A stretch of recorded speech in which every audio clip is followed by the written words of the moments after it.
So for my occupation, I decided to do a teacher, and a front stage is the area presented to the audience and the person performs in expected ways. So for the front stage for a teacher, the teacher would greet the students at the start of the day and ask how they're doing and speak to them in a friendly voice.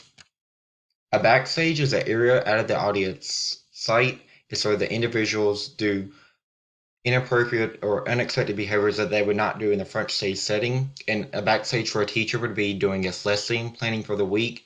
You would normally not do your lesson planning at the like on a Monday when you have kids, you would do it before to get prepared.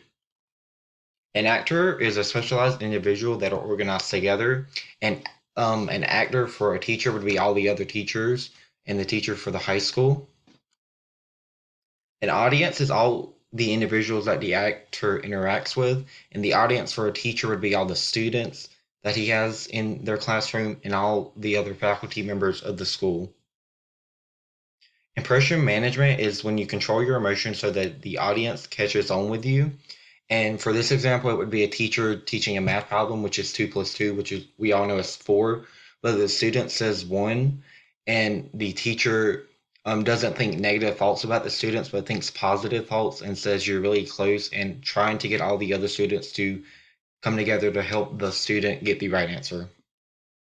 Props are the individual objects that an actor uses in their life, and some props for a teacher would be their computer, their attendance book, their grade book, the lesson plans, and pencils.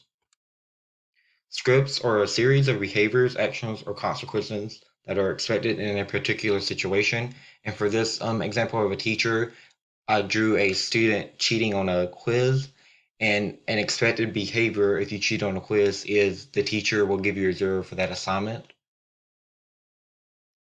A losing face is fail to maintain. You lose respect and honor. So for this example, the teacher, let's say, was not teaching the students right, so he had to go to the principal, and the principal says, "I'm very disappointed in you," to the teacher, and all the respect is lost for that teacher.